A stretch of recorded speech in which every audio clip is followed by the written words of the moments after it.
When I was a young man, 제가 젊었을 때 우리 가족은 차를 몰고 미국 로키 산맥을 넘어 조부모님을 뵈러 갔습니다. 쑥이 자라는 병원에서 길이 시작되어 소나무로 덮인 가파른 결사를 올라 나중에는 사시나무 숲으로 들어가서 산꼭대기에 목초지에 이르렀을 때 주위에 거의 모든 것이 보이는 것 같았습니다. 그 길은 아름다웠지만 완전하다고는 할 수 없었습니다. 도로의 많은 부분이 가파른 산을 깎아 놓여 있었습니다. 도로를 만든 사람들은 여행자를 보호하기 위해 난간을 만들고 조심, 낙석 지역이라는 표지판을 세웠습니다. 우리는 경고를 써붙인 이유를 충분히 목격했습니다. 바위와 자갈이 길에서 까마득히 아래에 있는 강바닥에 떨어졌고 어떤 때는 협곡바닥에 찌그러져 있는 차를 볼 수 있었습니다. 그 차들은 부주의한 운전자들이 당한 비극적인 사고를 여실히 보여주는 것이었습니다. 형제 여러분 한 사람 한 사람은 멜기세덱 신권의 맹세와 성향으로 이미 들어섰으며 조만간 들어설 사람도 있을 것입니다. 소신권 대신권을 받으면서 시작되는 영광스러운 여정의 토대는 바로 이 성약이며 우리 부름을 영원롭게 하여 발전하며 아버지께서 가지신 모든 것을 받을 때까지 하나님의 가장 위대한 영광을 향한 길을 오르게 됩니다.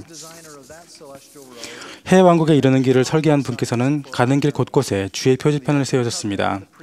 신권의 맹세와 성약에는 이러한 경고가 있습니다. 나는 이제 너희에게 한 가지 계명을 주노니 너희 스스로에 관하여 조심하라. 하나님께서 우리에게 조심하라고 하신 이유는 무엇일까요? 그분은 사탄이 우리 영혼을 재난의 심연으로 이끌어내려고 하는 존재라는 것을 아셨습니다. 신권 소유자에게는 육에 속한 사람이 헤매는 경향이 있다는 것도 아셨습니다. 사정이 이렇기에 선지자들은 옛사람을 버리고 신앙을 갖고 회개하고 구원의식을 받고 매일 복음에 따라 생활하여 그리스도의 옷으로 입으라고 권고했습니다. 신권의 길을 따라 오르다 보면 소년이나 성인도 조심하지 않으면 아래로 떨어질 수 있습니다. 여러분은 훌륭한 청남이나 새로 귀환한 선교사, 존경받는 신권 지도자 또는 사랑스러운 가족이 뜻하지 않게 떨어져 놀라 슬퍼했던 적이 있지 않으십니까? 구약전서의 다윗의 이야기는 신권 권능을 남용한 비극적인 사례입니다. 어릴 적 골리앗을 무리치고 여러 해 동안 의롭게 살았더라도 선지자며 왕이었던 그는 영적으로 위협받을 수 있는 상태였습니다. 지붕에서 아름다운 밧세바가 목욕하는 모습을 보았던 그 순간에 그의 주변에는 조심하십시오. 다윗, 당신은 바보요 라며 외치며 제지하는 구조자가 아무도 없었습니다. 그는 자신에 관해 조심하고 영에 관 속삭임에 따라 행동하지 못했기 때문에 영원한 가족을 잃게 되었습니다. 형제 여러분, 강했던 다윗의 승영의 길에서 휩쓸려 나갔다면 우리는 어떻게 그러한 운명을 피할 수 있겠습니까? 개인적 개심과 견실한 가족관계라는 두 개의 보호장치가 하늘로 가는 길을 계속 가는 데 도움이 됩니다. 이를 잘 알고 있기에 사탄은 개심을 깨부수고 가족관계를 깨뜨리는 자갈로 신권의 길을 막습니다. 감사하게도 예수 그리스도와 선지자들은 길을 따라서 조심하라 라는 표지판을 세워놓았습니다. 그 표지판은 개심을 깨부수는 교만과 분노, 욕심, 욕정과 같이 가족관계를 깨뜨리는 죄에 대해 꾸준히 경고해 줍니다. 오래전 모세는 너희는 조심하여 여호와를 잊지 말라고 권고했습니다. 빨리 변화하고 오락이 만연한 세상에서 사람들은 아직도 속히 주를 잊고 저 악한 자에게 이끌려갑니다. 바위가 굴러내리는 유혹이라는 길에서 신권의 길에 안전하게 머무르기 위해서 개심을 깊게 하고 가족을 강화시켜주는 6가지 원리를 소개하고자 합니다. 첫째, 기도는 사탄을 이길 수 있는 신성한 도움을 받는 문을 항상 열어줍니다. 예수님은 신권 소유자들에게 조심할지어다. 이는 사탄이 너를 채로 치기 원함이라 라고 경고하셨습니다. 또 기도는 유혹을 막아주는 행동이라고 규정하셨습니다. 토마스 S. 몬슨 회장님은 이렇게 가르쳤습니다. 우리 중에 누구라도 항상 기도하라는 권고에 열심히 귀 기울이지 못했던 사람이 있다면 이를 시작하기에 가장 좋은 때는 바로 지금입니다. 사람은 기도하기 위해 무릎을 꿇을 때 가장 강해집니다. 둘째, 고대와 현대의 경전을 공부하면 우리와 하나님에 연결됩니다. 주님은 교회 회원들에게 이렇게 경고하셨습니다. 선지자를 어떻게 간주할지 조심하여 가벼운 것을 여김을 받지 않게 하며 정죄 아래 놓이지 않게 해야 합니다. 이런 정죄를 피하려면 우리가 친근하고도 직접적인 방법으로 주님의 택하신 선지자의 권고를 들을 수 있게 해주는 교회 잡지와 웹사이트뿐 아니라 경전을 부지런히 읽어야 합니다. 셋째, 의식에 합당하게 참여하는 것은 우리가 성령을 인도자로 삼도록 준비시켜 줍니다. 너희가 속지 않도록 조심하라고 하시면서 구주께서는 우리가 영의 가장 좋은 은사들을 간절히 구하면 속지 않을 것이라고 약속하셨습니다. 매주 성찬을 취하면 회원들은 항상 그의 영과 함께하는 자격을 갖게 됩니다. 성전 예배를 통해 우리는 성신의 충만함을 받을 수 있습니다.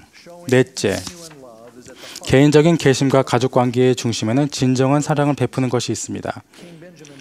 베냐민 왕은 이렇게 지시했습니다. 너희 가운데 다툼이 일어날까 주의하고 사탄은 분쟁의 아비이며 가족들이 서로 싸우고 다투기를 원한다는 점을 절대 잊지 마십시오.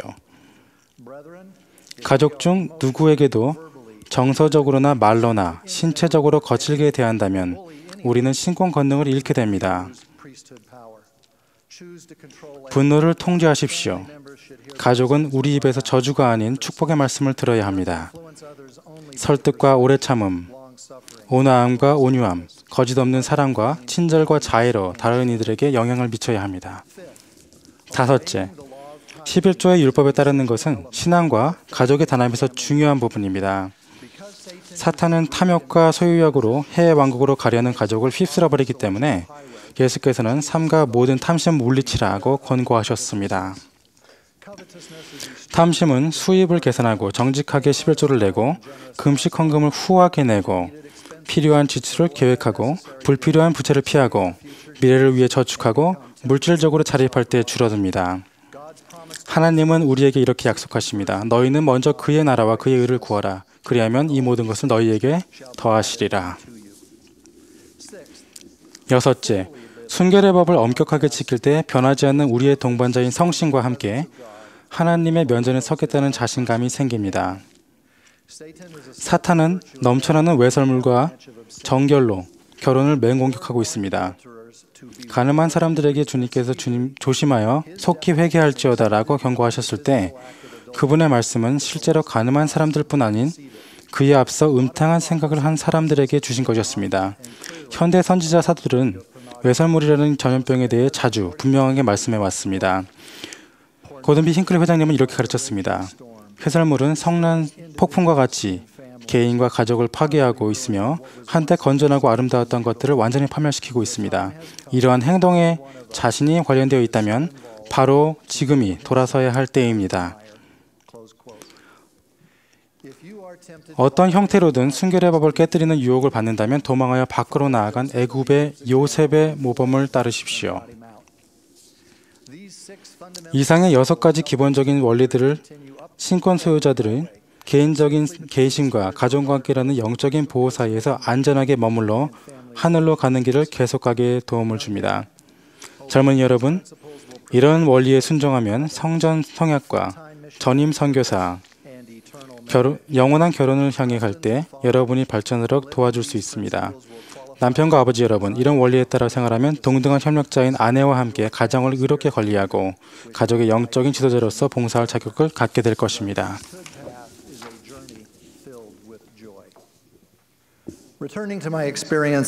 젊었을 적에 제가 한 경험으로 돌아가 로키 산맥을 지나던 기억이 납니다.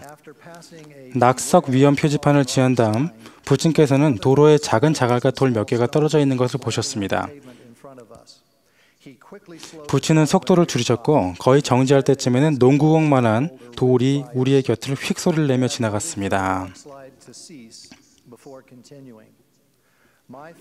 부친은 사태가 진정되기를 바라셨고 부친께서 끊임없이 주의를 기울이고 즉시 행동한 결과 우리 가족은 안전하게 목적지에 도착했습니다. 형제 여러분, 사탄은 사람들의 영혼을 멸하려고 했습니다. 여러분의 영혼이 영적인 절벽의 가장자리를 향해 표류하고 있다면 떨어지기 전에 당장 멈춰서 다시 올바른 진로로 돌아오십시오. 여러분이 조심 표지판을 무시하고 죄를 지었기 때문에 여러분 영혼이 망가진 채 신권의 길에서 높은 곳이 아닌 협곡 아래에 드러누워 있다고 느껴진다면 진정한 회개와 예수 그리스도의 속죄 권능을 통해 다시 올라와 하나님의 계신 하늘로 가는 길을 달릴 수 있다는 간증을 드립니다. 예수께서는 외식을 주의하라고 가르쳤습니다. 신권을 행사하기에 합당하지 않다면 하나님 감독님을 만나십시오. 그분은 회개하는 것을 도울 수 있습니다. 구주께서 조심하며 죄를 삼가라고 단언하셨지만 한편으로 나 주도 너희를 용서하노라 너희 길을 가고 다시는 죄를 범하지 말라고 약속하셨습니다. 저는 모든 소년과 성인 남자들에게 여러분의 계심을 깊게 하고 가족을 강화하며 신권의 길에 머물라고 권고합니다. 기도, 경전, 의식은 계심을 굳건하게 해줍니다. 사랑, 11조, 순결은 가족을 강화해 줍니다. 하나님과 선지자들이 길을 따라 세워놓으신 영적으로 조심하라 하는 표지판에 주의를 기울여 비극을 피하십시오. 예수 그리스도의 완벽한 모범을 따르도록 노력하십시오. 그분은 유혹을 받으셨으나 이에 개의치 않으셨습니다. 너희 스스로에 관하여 조심하라 는 신권 성약을 지킨다면 우리와 우리 가족은 해외 왕국에서 승영이라는 목적지에 안전하게 도착할 수 있을 것이 분명합니다. 예수 그리스도의 성스러운 이름으로 간증드립니다. 아멘.